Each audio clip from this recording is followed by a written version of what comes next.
اور سود کے مہین سود کے تانے بانوں میں پھول نہیں، اس کے جسم کا شہر ابھر رہا ہے، اور اسی شہر میں اس کے دل کا محل بھی ہے۔ ہاں ہاں، اور آسمانوں پر اس کے پیار کے پھیرے لگ رہے ہیں، پھیرے پڑ رہے ہیں، آسمانوں پر اس کے پیار کے پھیرے پڑ رہے ہیں، اور عرفان کے جواہرات سے اس کے دل کا محل سج رہا ہے۔ اس میں عرفان کا لفظ بہت اہم ہے۔ فہمیدہ کی ذات میں خواتین و حضرات ایک عجیب و غریب امتزاج تھا۔ ادب میں تو چاہے وہ نظم ہو یا نثر ہو، ایسا شفاف دماغ، میں بہت عاجزی کے ساتھ اور بڑے بھروسے کے ساتھ یہ بات کہہ رہی ہوں، ہم میں سے کسی کا نہیں تھا جیسا اسے مل گیا تھا۔ نہایت شفاف دماغ، مگر زندگی کے سنجیدہ فیصلوں میں وہ ایک چڑیا کی طرح بھولی تھی۔ دام الفت بچھا ہو تو نہ جال نظر آتا تھا نہ دانا، خالی الفت ہی الفت نظر آتی تھی، خالی الفت نظر آتی تھی، اسے اس کے سوا کچھ نظر ہی نہیں آتا تھا۔ اس لیے بڑے سلیقے سے، ہاں یہ صفت تھی اس میں، بڑے سلیقے سے ناکامیوں سے کام لیتی رہی۔ سچ کہا تھا مہاتما بدھ نے کہ وہ لوگ اس پوری دنیا کے لیے بہت اہم ہیں جنہوں نے محبت کی، خواہ اس میں انہیں ناکامی ہی کیوں نہ ہوئی۔ فہمیدہ کے آپ نے دیکھے ہوں گے 5 شعری مجموعے ہیں، اور سبھی اپنی جگہ بڑے مضبوط اور محکم۔ شاید یہ میری کمزوری سمجھیے اس کو، کہ مجھے تو ہر شاعر کا پہلا مجموعہ پہلوٹی کے بچے کی طرح بہت عزیز ہوتا ہے۔ اس لیے اس کی بہت سی باتیں ہیں، بہت سی وجوہات ہیں، تفصیل میں اس وقت جانا ٹھیک نہیں۔ پہلے مجموعے کی اکثر و بیشتر پہلی نظم یا غزل شاعر یا شاعرہ کے شعری مستقبل کی نشاندہی کر دیتی، جیسے کہ اقبال کی نظم بانگ درا میں ہمالہ ہے، وہ اس کا پورا درجہ متعین کر دیتی۔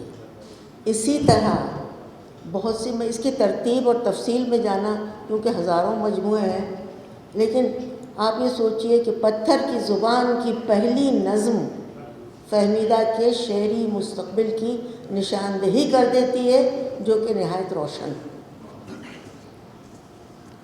پتھر کی دیوان بحیثیت دیوان مجھے بہت بھاری لگتا ہے، حالانکہ میں نے کہا کہ دوسرے اس کی جو مجموعے ہیں وہ بھی بہت مضبوط ہیں، اس لیے تھوڑی سی بات پتھر کی زبان پہ ہو جائے۔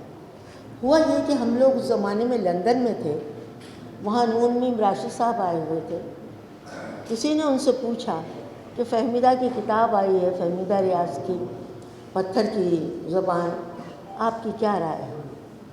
راشد صاحب نے کہا ہاں ٹھیک ہے، اچھی ہے، چھوٹی چھوٹی لڑکی، چھوٹی چھوٹی خوشیاں، چھوٹے چھوٹے غم۔ سب کو یہ تبصرہ برا لگا، لیکن مجھے یہ تبصرہ بہت اچھا لگا، بہت اچھا لگا۔ اس تبصرے میں بڑی گہرائی تھی۔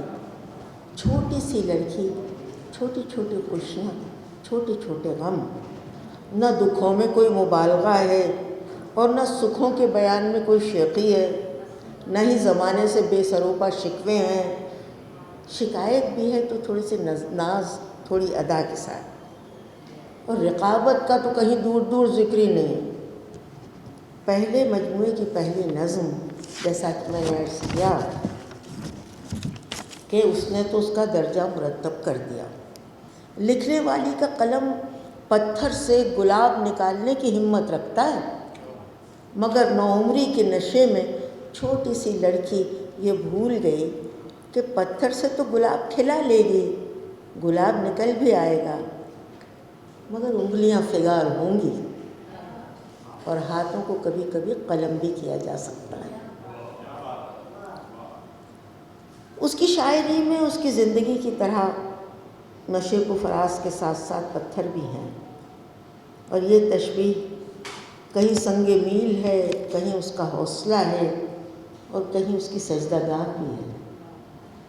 کتاب کا سارا حسن، سارا ترنم چھوٹی بہر والی نظموں میں چھپا ہوا ہے، جن کے ملائم اور نوعمر الفاظ آپ کو ایسی گرفت میں لے لیتے ہیں کہ آپ کا دامن چھڑانے کو دل ہی نہیں چاہتا۔ جیسے ابھی افضال نے جو شعر پڑھا کہ تیری چمیلی کی نرم خوشبو، میری چمیلی کی نرم خوشبو تیرا بدن ڈھونڈنے چلی۔ یہ مترنم نظمیں اتراتی ہوئی اپنے انداز سے اپنے جلوے دکھاتی پتھر کی زبان میں آپ کے سامنے آتی۔ مجھے تو اس کتاب کی سب سے بڑی خوبی یہ لگتی ہے کہ اس کی 5 کتابوں میں سے اس کتاب نے، اس کی پہلی کتاب نے کسی کو چونکایا نہیں، دلوں کو گرمایا ہے۔ 85 صفحے کا یہ چھوٹا سا مجموعہ سیروں بھاری کتابوں پر حاوی ہو جاتا ہے۔ چھوٹی سی لڑکی، چھوٹے چھوٹے دکھ، چھوٹے چھوٹے سکھ، ایسی سچی شاعری کرنا ہم میں سے کسے نصیب ہوتا ہے؟ تو پتھر کی زبانوں کے میں کچھ اقتباس پیش کرنا چاہتی تھی، لیکن اب دیر ہو گئی ہے۔ تو لیکن ایک نظم ہے جو ابھی تک اس کے بارے میں کسی نے میرے خیال میں کوئی بات نہیں کی۔ بدن دریرہ کی کئی نظموں کے اوپر بات ہوتی ہے، سب ہوتی ہے، یہ نظم مجھے بہت پسند ہے اور اس نظم کو میں اکثر و بیشتر پڑھتی ہوں۔ اس نظم میں اس کا تھوڑا سا یہ ہے کہ میں یہ نہیں جانتی ہوں کہ یہ نظم جب اس نے لکھی تھی تو کون لوگ تھے جو اس کے ساتھ تھے یا کیا، مطلب مجھے ہمیشہ یاد ہے۔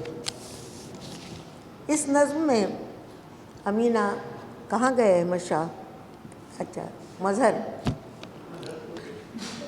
افضال، نور، آپ جو یہاں بیٹھے ہیں سب، اس نظم میں دو آدمی ہیں، ایک مرد ایک عورت۔ میں نہیں جانتی کہ ان کے درمیان کوئی پکا کاغذ ہے یا کوئی کاغذ ہے یا نہیں ہے، اور مجھے اس سے مطلب بھی نہیں۔ اس نظم کا عنوان ہے اب سو جاؤ، اور میں آپ سے اس کی قسم کھا سکتی ہوں کہ جس طرح سے یہ نظم لکھی گئی ہے کوئی مرد اس بات کو سوچ ہی نہیں سکتا، سوچ ہی نہیں سکتا۔ وہ کہتی ہے اب سو جاؤ اور اپنے ہاتھ کو میرے ہاتھ میں رہنے دو، سو جاؤ۔ تو اب یہاں یہ محبوبہ کیسے ماں کا روپ ڈھالتی ہے۔ تم چاند سے ماتھے والے ہو اور اچھی قسمت رکھتے ہو، بچے کی سی بھولی صورت، اب تک ضد کرنے کی عادت، کچھ کھوئی کھوئی سی باتیں، کچھ سینے میں چپتی یادیں، اب انہیں بھلا دو، سو جاؤ اور اپنے ہاتھ کو میرے ہاتھ میں رہنے دو، اب سو جاؤ۔ آپ اس نظم کی نزاکت اور اس کا بیان اور اس کا انداز اور اس کی گہرائی آپ سوچتے جائیے اور آپ ڈوبتے جائیے اس میں۔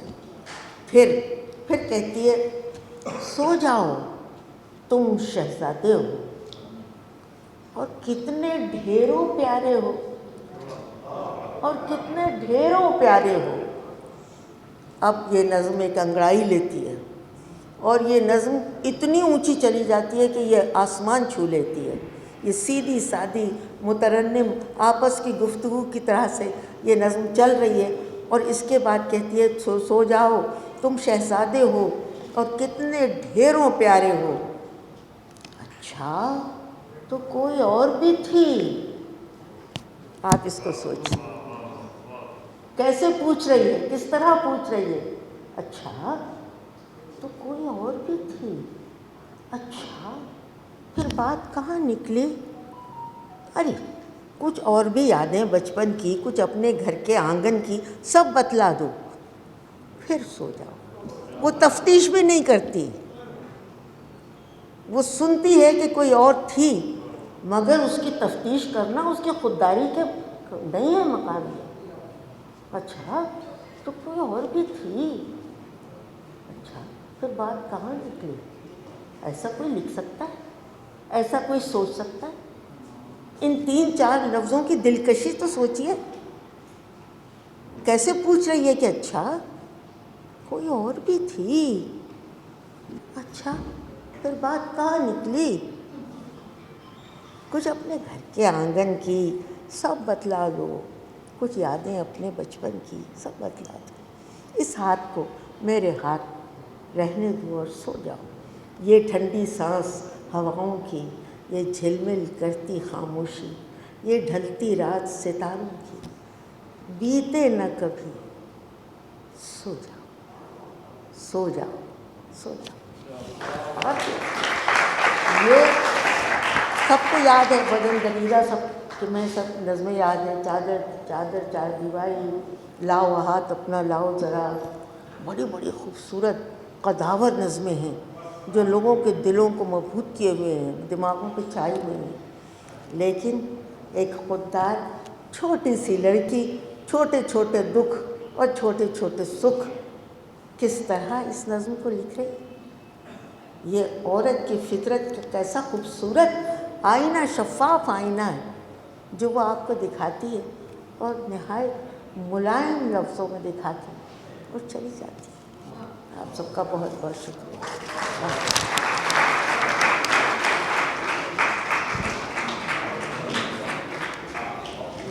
بہت شکریہ زہرا نگار صاحبہ۔